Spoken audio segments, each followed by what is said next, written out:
ஆயிஷா ரலியல்லாஹு அன்ஹா அல்லாஹ்வுடைய தூதரிடத்திலே கேட்டார்கள், அல்லாஹ்வுடைய தூதரே, இந்த லைலத்துல் கத்ருடைய இரவை அடைந்தால் நாங்கள் என்ன செய்வது? கேள்வி எவ்வளவுங்க, பெரிய கேள்வி, அப்படிதானே? முழு இரவும் நாங்கள் என்ன அமல் செய்வது, எதை கொண்டு அதை வரவேற்பது, என்ன கூறுவது அந்த லைலத்துல் கத்ருடைய இரவை அடைந்தால்? அல்லாஹ்வுடைய தூதர் ஸல்லல்லாஹு அலைஹி வஸல்லம் சொல்லுங்கள், அவர்கள் சொன்னார்கள், அந்த லைலத்துல் கத்ருடைய இரவை அடைந்தால் ஆயிஷா அவர்களை இந்த துஆவை ஓதுங்கள்.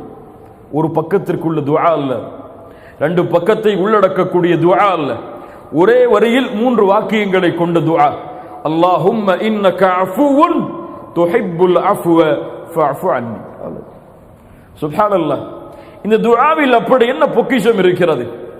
இந்த துஆவை அல்லாஹ்வுடைய தூதர் இந்த இரவுக்கு ஓதுவதற்காக கூறிய காரணம் என்ன? எவ்வளவோ நீளமான துஆக்கள் இருக்கிறது, எவ்வளவோ அல்லாஹ்வை புகழக்கூடிய வார்த்தைகள் இருக்கிறது. அல்லாஹ்வுடைய தூதர் ஸல்லல்லாஹு அலைஹி வஸல்லம் இந்த வார்த்தையின் அமைப்பை ஆக்கியதன் காரணம் என்ன? அல் ஆஃபு அல் கஃபூர், இந்த இரண்டும் அல்லாஹ்வுடைய பெயர்கள்.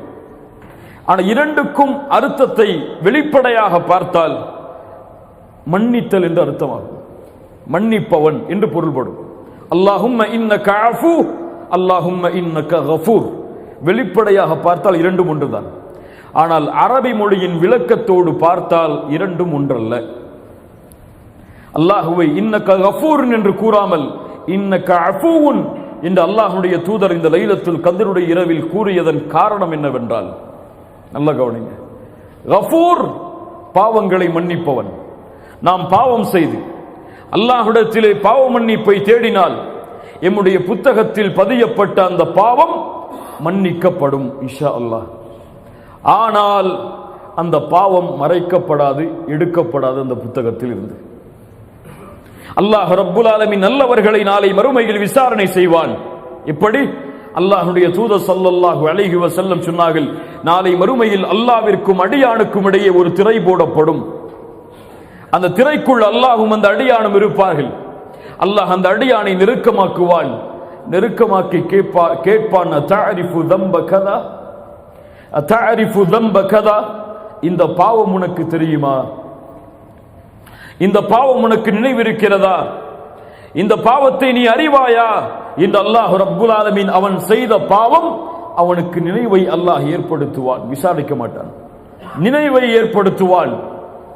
அவன் சொல்லுவான், யா ரப்பி யா அரிஃப், யா ரப்பி யா அரிஃப், யா ரப்பி யா அரிஃப். அறிவேன் யா அல்லாஹ், அறிவேன் யா அல்லாஹ், அறிவேன் யா அல்லாஹ். மறைக்க முடியாது அல்லாஹ்விடத்தில். அல்லாஹ் ரப்புல் ஆலமீன் இடத்திலே அவனிடத்திலே அந்த பாவங்களை என்ன ஆரம்பித்தவுடன் அவன் எண்ணிக்கொள்ளுவான், அவ்வளவுதான் அழிந்தேன் நான். அல்லாஹ் என்னை பாவத்தை நினைவுபடுத்துகிறான், நான் அழிந்தேன், இதுவெல்லாம் மன்னிக்கப்பட்டு விட்டது நினைத்தேன், ஆனால் இப்போது நினைவு காட்டப்படுகிறது, எனக்கு தண்டனை தான் என்று அந்த அடியான் எண்ணும் பொழுது அல்லாஹ் அவனை நெருக்கமாக்கி சொல்லுவான், அடியானை கவலைப்படாதே, இன்னி சதர்துஹா அலைக ஃபித் துன்யா வ அன அக்ஃபிருஹா லக்கல் யௌம். இந்த உலகத்திலே நீ செய்த எல்லா பாவங்களையும் நான் மறைத்தேன், இப்போது யாரும் அறியாமல் மன்னிக்கிறேன், சென்று விடு என்று. ஹிசாபை யஸீரா. இதுதான் முஃமின்களை நாளை மறுமையில் அல்லாஹ் விசாரிக்கக்கூடிய விசாரணையின் முறை. முஃமின்களுக்கு எளிதான விசாரணை இப்படித்தான் அமையும். ஆனால் பாவிகளுக்கு அல்லாஹ் துருவ ஆரம்பிப்பான். யாரை அல்லாஹ் துருவி துருவி விசாரணை செய்கிறானோ அவன் நிச்சயமாக வேதனை செய்யப்படுவான். அல்லாஹ்வுடைய தூதர் ஸல்லல்லாஹு அலைஹி வஸல்லம் சொன்னார்கள், ஏன் செய்தாய், எதற்காக செய்தாய், யாருக்காக செய்தாய், இந்த அமலை எதற்காக செய்தாய் என்று அல்லாஹ் ரப்புல் ஆலமீன் கேட்பான். நாம் எல்லாம் அறிந்த நபிமொழிதான், மூவரை அல்லாஹ் ரப்புல் ஆலமீன் நாளை மறுமையில் விசாரணை செய்வான். ஒருவர் ஷஹீத், ஒருவர் குர்ஆனை ஓதுபவர், ஒருவர் அல்லாஹ்வுடைய பாதையில் செலவு செய்தவர். ஷஹீதை அழைத்து அல்லாஹ் என்ன கேட்பான், நீ செய்த பாவம் நினைவுக்கு இருக்கிறதா என்று கேட்பானா? அல்லாஹ் கொடுத்த அருட்கொடையை கொண்டு நீ என்ன செய்தாய்? அவர் என்ன சொல்லுவார், உன்னுடைய பாதையில் போராடி மரணித்தேன். அல்லாஹ் சொல்லுவான், பொய் சொல்லுகிறாய், இது உண்மை அல்ல, நீ செய்தாய் உன்னை ஷஹீத் என்று மக்கள் போற்ற வேண்டும் என்பதற்காக. இது பாவிகளுடைய விசாரணை. அல்லாஹ் கூறுவான், இவனை முகம் குப்ப நரகத்திலே தூக்கி எறியுங்கள் என்று. ஷஹீத்.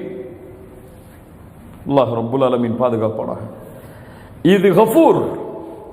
ஆனால் அஃபு என்றால் அல் மஹூ, அல் அஃபு என்றால் அல் மஹூ, நீக்குதல் என்று அர்த்தம், அழித்தல் என்று அர்த்தம், அல்லது அதிகப்படுத்துதல் என்று அர்த்தம். இந்த வார்த்தையின் உண்மையான விளக்கம் என்னவென்றால், அல்லாஹுவை அஃபு என்று அழைக்கும் பொழுது, துஹிப்புல் அஃபுவ, நீ அதை விரும்புகிறாய் என்று சொல்லும் பொழுது பாவங்களை நீக்கக்கூடியவன், அழிக்கக்கூடியவன் என்று அர்த்தம். அல்லாஹுவை இந்த பிரார்த்தனையின் மூலம் ஒருவன் அழைத்து பாவ மன்னிப்பை தேடினால் அவனுடைய பாவம் கரையே இல்லாமல் அந்த புத்தகத்தில் இருந்து நீக்கப்பட்டு விடும். நாளை மறுமையில் நினைவு காட்டப்படாது. அவன் செய்த பாவம் அவனுடைய வாழ்வின் ஏட்டின் புத்தகத்தில் எடுக்கப்பட்டுவிடும், நீக்கப்பட்டுவிடும், அழிக்கப்பட்டுவிடும். அதன் காரணமாகத்தான் அல்லாஹ்வுடைய தூதர் பிரார்த்தனை செய்ய சொன்னார்கள், அல்லாஹும்ம இன்னக அஃபூவுன் துஹிப்புல் அஃப்வ ஃபஅஃபு அன்னி. யா ரப், என் இறைவனே, நீ மன்னிக்க கூடியவன், பாவங்களை நீக்கக்கூடியவன், பாவங்களை அழிக்கக்கூடியவன். இந்த இரவில் அதை நீ விரும்புகிறாய். யா அல்லாஹ், எங்களை மன்னிக்க வேண்டும் என்பதை நீ விரும்புகிறாய். ஃபஅஃபு அன்னி, எங்களை மன்னித்து விடு, எங்களுடைய பாவங்களை அழித்து விடு. நாளை மறுமையில் இந்த பாவங்களை கொண்டு எங்களை இழிவுபடுத்தி விடாதே என்று அல்லாஹ்விடத்திலே கேட்குமாறு அல்லாஹ்வுடைய தூதர் ஸல்லல்லாஹு அலைஹி வஸல்லம் தன்னுடைய மனைவிக்கு கற்றுக் கொடுத்தார்கள். கண்ணியத்துக்குரியவர்களே, அல்லாஹ் ரப்புல் ஆலமீன் இந்த புரிதலை எமக்கு தருவானாக. அந்த இரவு அல்லாஹ் ரப்புல் ஆலமீன் பாவங்களை மன்னிப்பதை விரும்புகிறான். எல்லா இரவும் அல்லாஹ் விரும்புகிறான். நாம் எல்லாம் அறியவில்லை அதை. அல்லாஹ் ரப்புல் ஆலமீன் ஒவ்வொரு இரவும் மூன்றாவது இரவுடைய பகுதியில் முதல் வானத்திற்கு அல்லாஹ் இறங்கி வருகிறான். யார் சொன்னது? முஹம்மது ரசூலுல்லாஹ் ஸல்லல்லாஹு அலைஹி வஸல்லம் வந்து கூறுகிறான், அனல் மலிக், அனல் மலிக், நான் அரசன், நான் அரசன். மன்தல்லதி யதுஊனி ஃபஅஸ்தஜீப லஹ், என்னை அழைப்பவர்கள் யார்? அவர்களுடைய அழைப்பிற்கு பதில் கொடுக்கிறேன். மன்தல்லதி யஸ்அலுனி ஃபஉஅதியஹ், யார் தேவைகளை கேட்பவர்கள் அவர்களுடைய தேவைகளை நிறைவேற்றுகிறேன். மன்தல்லதி யஸ்தக்ஃபிருனி ஃபஅக்ஃபிர் லஹ், என்னிடத்திலே மன்னிப்பை தேடுபவர்கள் யார்? நான் மன்னிப்பை வழங்குகிறேன் என்று அல்லாஹ் ரப்புல் ஆலமீன் காலை விடியும் வரை அழைத்துக் கொண்டே இருக்கிறான் அடியார்களே. ஆனால் அல்லாஹ்வுடைய அப்துகள் பலர் என்ன செய்து கொண்டிருக்கிறோம்? என்ன செய்து கொண்டிருக்கிறோம்? சுப்ஹானல்லாஹ். அல்லாஹ்வின் அழைப்பு ஒவ்வொரு இரவும் அடியார்களுக்கு உண்டு. இதற்காகவே அல்லாஹ் முதல் வானத்திற்கு இறங்கி வருகிறான். அதுபோல்தான் இந்த லைலத்துல் கத்ருடைய இரவிலும் அல்லாஹ் முதல் வானத்திற்கு வருகிறான். வந்து இதே கேள்வியை கேட்கிறான். தேவைகளை கேட்பவர்களுக்கு நிறைவேற்றப்படும், மன்னிப்பை தேடுபவர்களுக்கு அவர்களுடைய பாவங்கள் முழுவதும் மறைக்கப்படும், மன்னிக்கப்படும். அல்லாஹ் ரப்புல் ஆலமீன் அந்த பாக்கியத்தை நமக்கு தருவானாக.